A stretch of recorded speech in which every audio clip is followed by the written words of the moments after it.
Did she touch her stomach on purpose? A woman's voice cut through the cathedral. Or is that part of the performance? The room cracked open in laughter, not loud, not wild, worse. The kind of laughter rich people used when they wanted cruelty to sound refined. Lynda froze at the altar. Her hand was still resting over the small curve beneath her gown. She had not even realized she had done it. But now every eye in the cathedral had dropped there. Not to her face, not to her veil, to her belly. A man near the front smirked. Please, we all know what this is.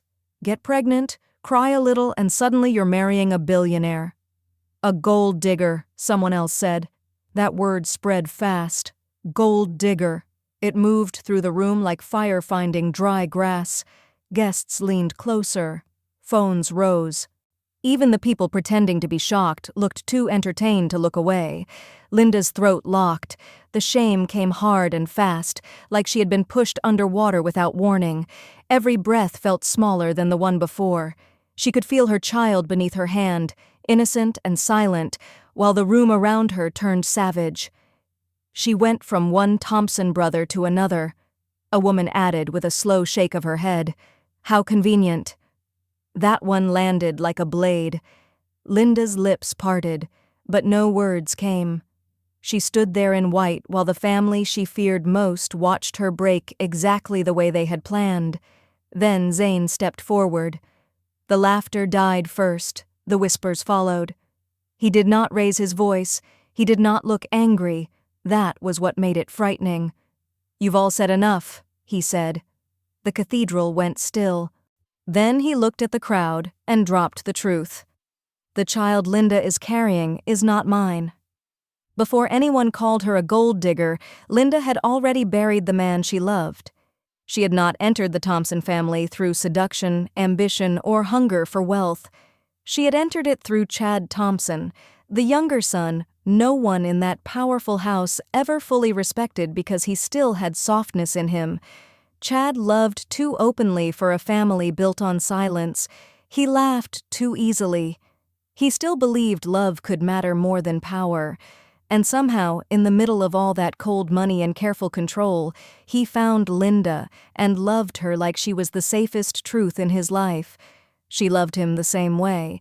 What they had was real, quiet, hidden, and fragile, but real enough that when she found out she was pregnant, Chad did not panic. He held her face in both hands, kissed her like the world had just given him something holy, and promised her their child would never have to live in shadows. Then he died. Just like that. A clean story was given to the public. A tragic accident, a grieving family, a respectful silence. But Lynda saw what others did not. The speed, the pressure, the way certain Thompson eyes stopped looking at her with annoyance and started looking at her like a threat. Because the Thompson dynasty was not just rich. It was the kind of rich that bent judges, bought loyalty, buried scandals, and called it dignity. In that family, image was not important. It was everything. Bloodline was worshipped. Control was survival, and inheritance was war dressed up in tailored suits and polished smiles. Lynda's pregnancy was never just gossip. It was danger. Because the baby growing inside her was not only Chad's child, it was a living claim, a future heir, proof that the bloodline they wanted redirected had not ended with his death. And once that truth became impossible to bury, so would the reasons they wanted her gone. Lynda met Chad Thompson on a day that did not look important enough to change her life. It was raining hard that evening, the kind of steady rain that blurred headlights and made the city feel tired. She had just finished a long shift and was standing under the weak shelter of a bus stop, hugging her bag to her chest, when a black luxury car rolled to a stop a few feet away. At first, she thought it had broken down.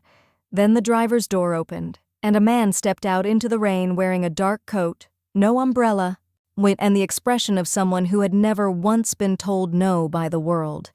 Lynda looked away immediately. Men with expensive watches and restless eyes usually brought trouble, not conversation. But then he crouched beside the car and muttered, "Perfect, just perfect," with such open frustration that she glanced back, despite herself. One of his tires had gone flat.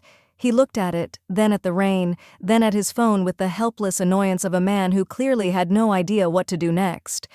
For the first time, he did not look rich. He looked young, human, almost ridiculous. Without thinking, Lynda said, "You're blocking the only dry part of the bus stop." He turned toward her. For 1 second, surprise flashed across his face. Then he laughed. It was warm, quick, and real. "I deserve that," he said. That was Chad. Not grand, and not guarded, just easy in a way powerful men were usually not. He pushed the car farther off the road with her help, ruined his shoes in the process, and kept joking through it like he found his own bad luck funny. By the time roadside help arrived, they had talked for almost 40 minutes. He did not tell her his full name that night. He just said, "I'm Chad." And when he asked if he could see her again, there was no polished line, no performance, just hope. What started small grew quietly. Coffee in places far from the city's expensive center, walks where he wore plain clothes and no one stared, late-night calls that stretched longer than either of them meant them to. Chad listened when she spoke. Really listened, like her thoughts were not something to wait through but something worth keeping. He remembered details. He showed up. He laughed often, and with Lynda he seemed to breathe differently, like being around her gave him a kind of peace he could not find anywhere else. It was only later that she learned he was Chad Thompson. A Thompson. By then it was too late to pretend she felt nothing. He told her the truth one night with an apology already in his eyes. About the family, about the money, about the pressure, about how every Thompson smile came with strategy behind it. He told her his family would never want someone like her beside him, not because she lacked worth, but because they measured worth in bloodlines, leverage, and polished appearances. Lynda should have walked away then. Some part of her knew that, but Chad held her hand like losing her would break something in him. "Don't punish me for the family I was born into," he said softly. "I'm not them." And he wasn't. That was the dangerous part. He was still kind in a house that trained cruelty, still honest in a world built on performance, still capable of loving without calculation. So Lynda stayed, and what they built became deeper, sweeter, and harder to hide from their own hearts. But never fully safe. Because every time Chad's phone rang and his expression changed, every time he glanced over his shoulder in certain neighborhoods, every time he said, "Not here, not where people might know me," the shadow returned. No matter how real their love became, the Thompson name was always in the room with them, watching, waiting, and both of them knew that if his family ever truly found out about her, they would not see Lynda as the woman Chad loved. They would see her as a threat. And Lynda found out she was pregnant on a quiet afternoon that should have felt ordinary. She had been tired for days, the kind of deep tiredness that sleep never touched. When the test turned positive in her hand, she sat on the edge of her bed and stared at it until her eyes blurred. Her first feeling was not fear. It was disbelief. Then came a trembling kind of wonder.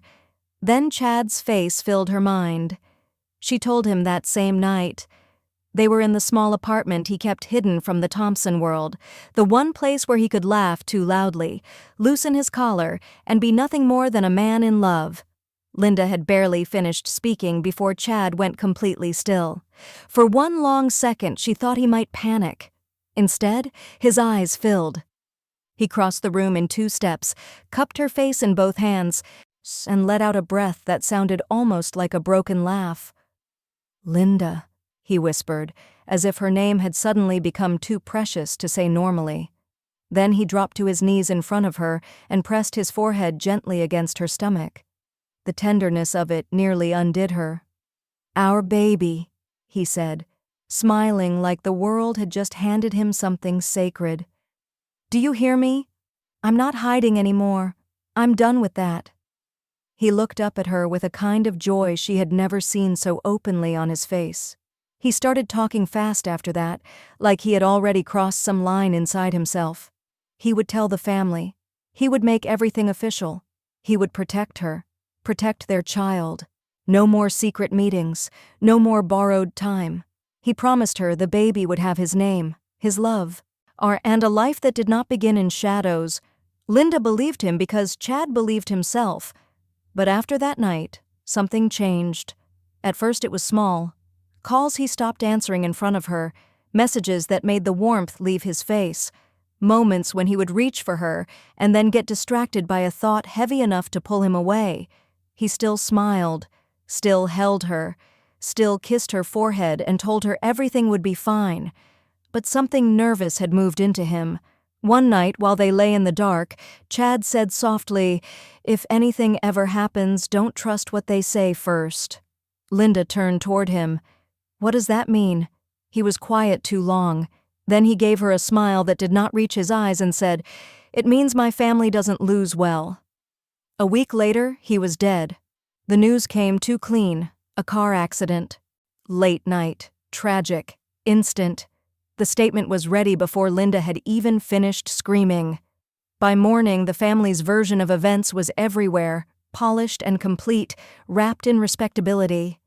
Chad was mourned in public before she had even been allowed to see his body. And when she tried to speak, things got stranger. A call telling her not to make trouble, a woman she had never met offering financial support if she stayed quiet. A warning disguised as concern. The speed of it all made her skin crawl. Then she remembered his words.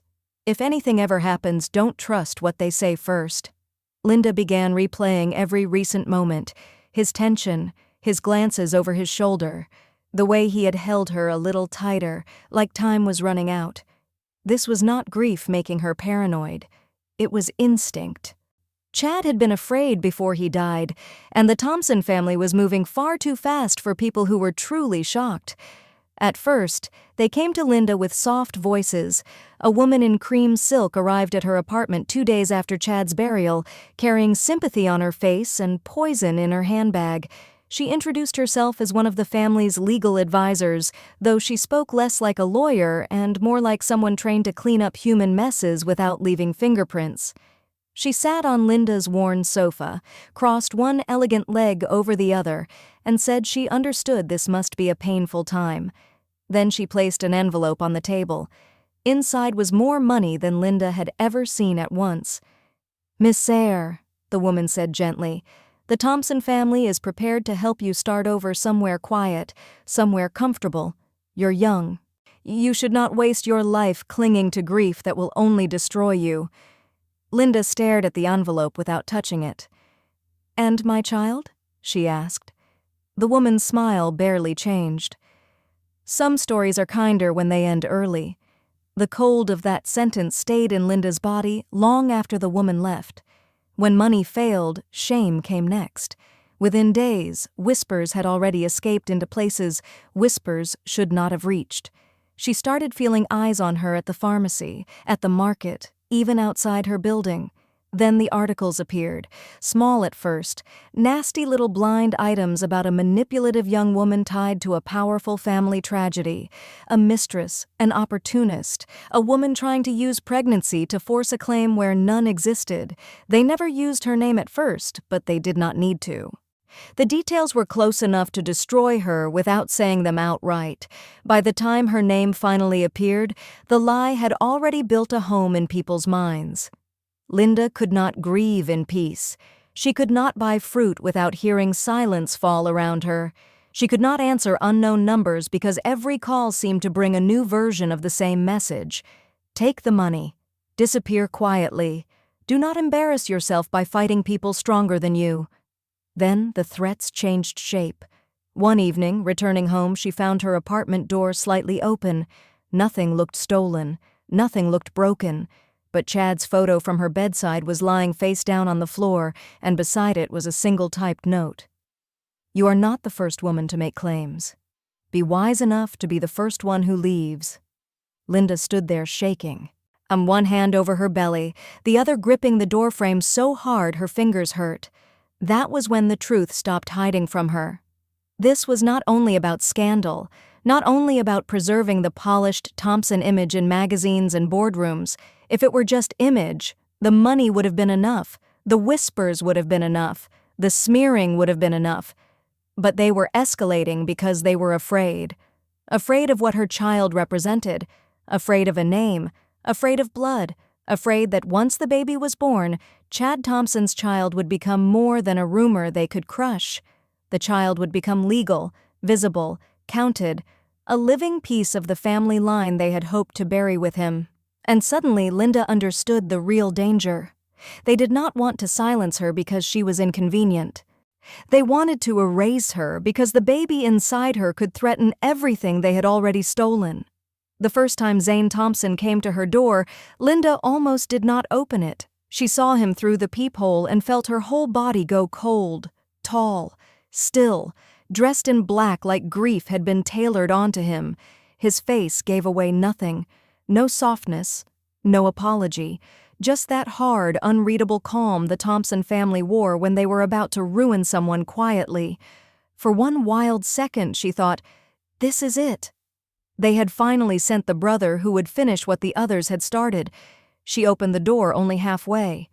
"If you came to offer me money," she said, her voice unsteady but sharp, "you can leave." Zayn's eyes dropped briefly to the chain lock, then back to her face. I didn't come to buy your silence." "Then what did you come to do?" His answer came without emotion. "Ask questions my family doesn't want asked." That should not have made her trust him. It didn't, but it did make her hesitate. He asked to come in. She refused. So he stood in the corridor while neighbors moved in the distance and evening light slipped across the walls, and he asked her about Chad's last week. Every call, every strange mood, every time he had seemed afraid. He did not interrupt. He did not comfort. He listened like a man building something in his head, piece by piece. When she mentioned the note left in her apartment, something dark shifted behind his eyes. "Did you keep it?" he asked. She nodded. "Good." That word unsettled her more than sympathy would have. Over the days that followed, he kept returning. Sometimes with questions, sometimes with documents, sometimes with nothing but a tighter expression than the one before. He told her just enough to make the danger feel real. Chad's death had moved too fast through private channels before the public statement ever appeared. Certain signatures around internal family holdings had been updated within hours of the accident. Old inheritance clauses had been quietly revised in ways that made no sense unless someone had already been preparing for Chad to disappear. Lynda listened in silence, anger and grief twisting together inside her. "Why are you telling me this?" she asked one night. Zayn stood near her window, city light cutting across one side of his face. "Because the panic around your child is not about shame," he said. "It's about position." He turned to look at her then, fully. "If Chad's child is legally recognized, certain people lose more than reputation. They lose power." The room went still. Lynda searched his face for mockery, manipulation, anything that would make him easier to hate. But Zayn did not look like a man protecting his family. He looked like a man slowly realizing how far they had gone. Even then, she did not trust him fully. How could she? He carried the same blood, the same name, the same coldness in his bones. But he was not pushing her to disappear. He was not asking her to lie. He was not treating her like a mistake to be cleaned up. He was digging into Chad's death, into the inheritance structure, into the fear tightening around an unborn baby. And little by little, Lynda began to understand something she had never expected. Zayn Thompson had not stepped into her life to bury the truth. He had stepped into it because he had started to suspect the truth had buried his brother first. Zayn did not propose in a place meant for love. There were no candles, no flowers, no soft music trying to make hard things feel beautiful. He came to Lynda's apartment just after midnight, carrying a folder thick enough to make her stomach tighten before he even spoke. Rain tapped against the windows. The power had flickered twice that evening. The whole room felt like it was holding its breath. Lynda opened the door and saw at once that something had changed. Zayn looked the same as always, controlled, precise, impossible to read at first glance. But the strain in him sat closer to the surface now, like whatever he had found was no longer a suspicion. It was a fact. He placed the folder on her table. "They're moving faster," he said. Lynda did not sit. Who? My family. Their lawyers. Their allies. His jaw tightened. I found the clause they buried. She stared at him. Zayn opened the folder and turned it toward her. There were copies of trust documents, amendments, names, dates, signatures. Most of it meant little to her at first, but his voice stayed calm as he explained it. If Chad had a legally recognized child, that child could disrupt a private inheritance structure that had quietly shifted power after Chad's death. Holdings, voting rights, estate protections, control. Too many things had already been moved as if the bloodline ended with him. If the baby was born outside recognition and outside protection, the family would have room to challenge everything, delay everything, smother everything in court until truth became too expensive to hold on to. Lynda's hand went to her stomach. So what are you saying? Zayn looked at her for a long moment. I'm saying they're not done. And I'm saying the fastest way to make you untouchable is to put you under my name before the child is born. The words landed hard between them. For a second, she could only stare. You want to marry me. I want to protect Chad's child, he said. Then, more quietly, and you. There was no softness in the room, but there was honesty. Heavy, difficult honesty. It sat between them like a wound neither of them could pretend wasn't there. Lynda let out a breath that trembled. Do you hear how this sounds? She asked. To the world? To your family? To everyone who already thinks I know exactly how it sounds. His voice sharpened, not with anger at her, but at the truth itself. They'll say you moved from one brother to another. They'll say you targeted the family. They'll say the child is a weapon and you're using me to secure your place. They'll say everything cruel people say when a woman is easier to destroy than the system threatening her. Silence stretched.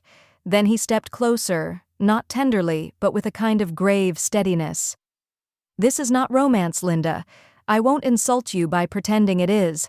This is strategy. This is timing. This is war dressed in legal language. His eyes held hers.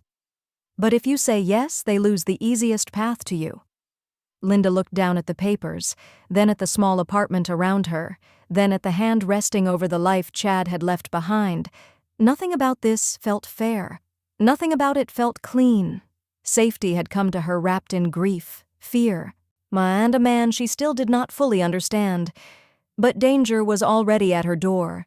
When she finally spoke, her voice was quiet. If I do this, they will never let me breathe. Zayn's face did not change. I know. She swallowed, then nodded once.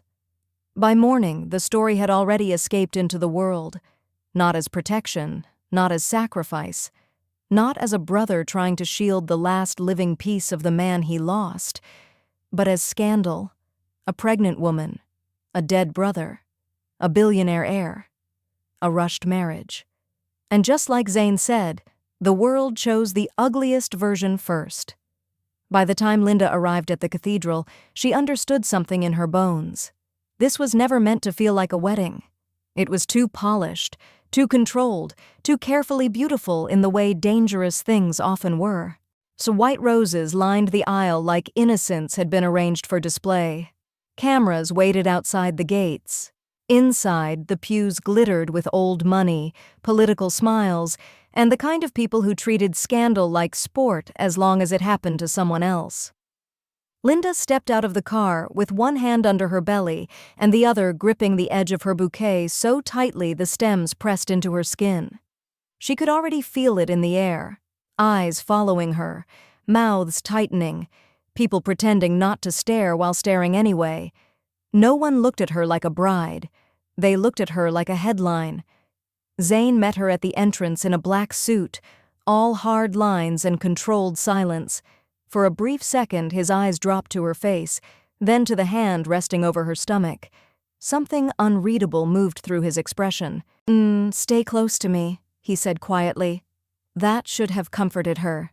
Instead, it made her pulse jump harder. Inside, the ceremony had barely settled before the first strike came. A woman from the Thompson side rose slowly from her seat in emerald silk and pearls, her expression almost gentle. "Before we continue," she said, her voice carrying with practiced ease, "perhaps the bride should answer a few questions." The room sharpened at once. Lynda felt the shift like a blade drawn in public. The woman smiled toward the guests. "It would be unfair to ask this family to witness a sacred union under falsehood." Another voice joined in from the front rows. Then another. Too smooth. Too ready. One questioned the timeline of the pregnancy. One wondered aloud whether grief had made Zayn vulnerable. And another suggested that desperate women had always known how to turn tragedy into opportunity. The accusations kept coming, polished enough to sound respectable. She lied about the baby. She manipulated Chad. She used his death. Now she is trapping Zayn. Now she wants the fortune. Lynda stood in white and felt every word strike somewhere tender. Her throat tightened until even breathing hurt. She wanted to speak, but the cruelty was too coordinated, too fast. Every time she opened her mouth, another voice cut across it. A family friend, a relative, a woman with diamonds at her throat and poison behind her smile. A man shaking his head like he pitied Zayn for being too honorable to see what everyone else could. Phones had started rising now, not hidden, open, hungry. The whole cathedral leaned into her humiliation like it was the real event of the day. One older woman looked directly at Lynda's stomach and said, "If the child is even Chad's at all." A few gasps sounded, but no one stopped her. That one nearly broke something in Lynda. Her palm flew protectively to her belly, heat rushed to her face, then drained just as fast. She could feel the baby beneath her hand, silent and innocent, while a room full of powerful strangers treated that life like a bargaining chip. For one terrible stretch of seconds, it worked. The shame was so big it felt physical, like walls closing in, like the cathedral had shrunk around her until there was nowhere left to stand without being crushed by what they thought of her. She had survived grief, fear, threats, and nights so lonely they felt endless. But this public stripping of her dignity hit differently, because they were not only trying to destroy her, they were trying to make her destroy herself. And for the first time since Chad died, Lynda felt the edge of breaking. Then Zayn moved, not fast, not dramatically, just one deliberate step forward, the kind that made noise without sound. The cathedral quieted in pieces. First the nearest whispers died, then the laughter. Then even the people holding up their phones seemed to forget why they had lifted them in the first place. He stood beside Lynda, not touching her, but close enough that the space around her no longer felt empty. His gaze moved across the room slowly, landing on each face that had taken part in her humiliation. The women with polished pity, the men with amused contempt. The relatives who had hidden knives inside concern. By the time he spoke, the silence was so complete it felt heavy. "You have all said enough." No one answered. Zayn's expression did not change. "Since so many of you are suddenly interested in truth, let's begin there." A small movement rippled through the front rows. Lynda saw it instantly. The first signs of unease, a stiff shoulder, a lowered chin, a glance exchanged too quickly. Then Zayn said it plainly. "Lynda is not carrying my child." The words fell like glass shattering. The room froze. He let that silence breathe just long enough to hurt. "She is carrying Chad Thompson's child, my brother's son or daughter, the child he intended to claim, when the child certain people in this family hoped would disappear before the law could recognize what blood already has." The shock this time was different. It was no longer cruel. It was afraid.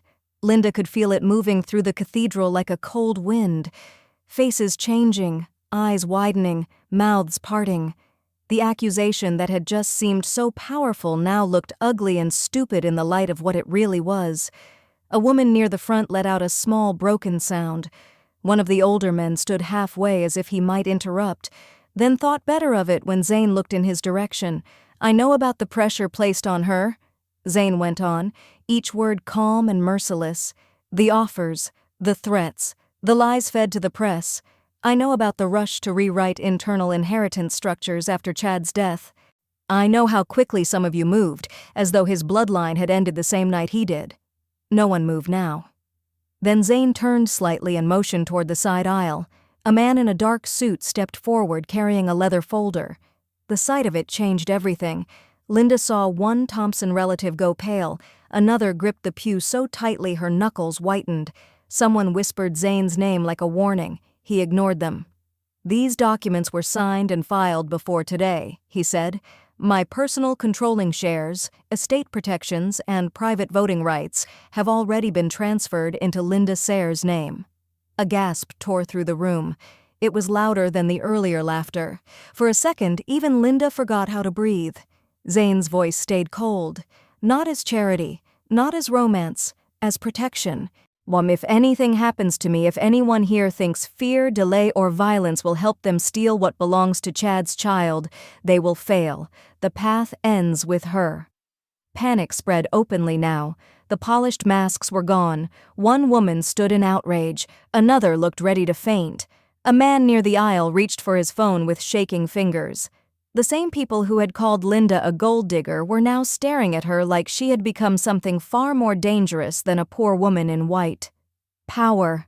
Lynda stood motionless, her hand still over her belly, while the truth tore through the cathedral and ripped the room wide open. And in that moment, the insult they had thrown at her died where it was born.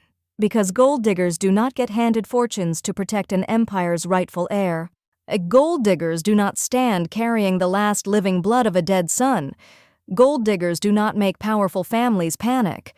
But Lynda had, and now every person in that cathedral knew exactly why they had wanted her erased. The silence after Zayn's revelation did not feel empty. It felt like a door had been kicked open. For a long second, no one in the cathedral seemed to remember how to move. The same mouths that had called Lynda a gold digger now hung open in shock. The same eyes that had judged her now flickered with fear. But this time, when the room turned toward her, Lynda did not shrink. She lifted her chin. Her hand stayed over her belly, not as a shield now, but as a promise. "You wanted me ashamed," she said, and her voice, though soft, carried farther than the insults had. "You wanted me quiet enough to bury Chad with your version of the truth." No one interrupted, not because they had found respect, because they had finally lost control. Lynda looked toward the Thompson family, and for the first time, the fear in her chest did not own her. Chad had loved these people once, in the painful way sons still try to love the hands that harden them, but they had answered that love with greed, silence, and a grave closed too quickly. "He was afraid before he died," she said. "He told me not to trust the first story I heard if anything happened to him. I know now why." Zayn gave a small nod to the man with the leather folder. More documents were placed in the hands of legal witnesses already present at the ceremony. Chad's hidden records, messages saved and backed up. Notes about meetings he was never meant to overhear. Copies of inheritance clauses changed in secret. Evidence of pressure, payoff offers, and movements made before the family had any right to move at all. The room began to crack under the weight of it. A family ally tried to speak and failed. An older relative sat down too fast, looking suddenly ancient. One of the women who had mocked Lynda turned her face away as if not seeing her would undo what had already been exposed. But it was Lynda's next words that finished it. "This child will not grow up hearing Chad was weak, unstable, or inconvenient," she said, her voice firmer now. "This child will know that his father loved deeply, planned honestly, and was worth more than the people who tried to reduce him to paperwork and silence." Tears burned behind her eyes. But she did not let them break her. They only made her voice more real. "And I will not disappear for any of you." That landed harder than shouting ever could, because everyone in that cathedral could hear it now. She was no longer the frightened woman they had cornered with rumors and cruelty. She was no longer surviving on scraps of protection. She had stepped into something else entirely. Grief sharpened into truth, love turned into courage, motherhood turned into power. In the days that followed, the Thompson empire began to bleed secrets. investigations opened, board members distanced themselves. Quiet allies started talking louder than they ever had before.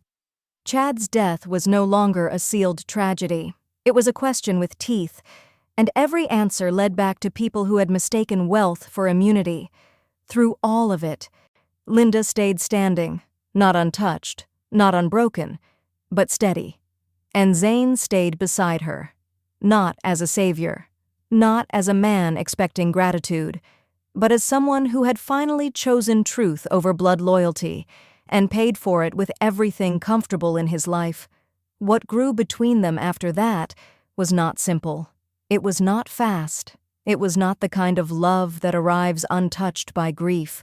It was slower than that, earned, built in the hard place left behind when lies collapse. And when Lynda looked at him now, she no longer saw only the brother who came after death. She saw the man who had stood still while his whole world cracked open, because protecting Chad's child mattered more than keeping his family's name clean. In the end, the Empire did answer, not all at once, not easily, but it did. Because the woman they tried to silence had finally spoken, and when she did, even the dead were no longer alone. If this story touched you, don't leave without liking this video and subscribing to the channel. And tell me in the comments, at what moment did you realize Lynda was never the gold digger they said she was? Also, where are you watching from?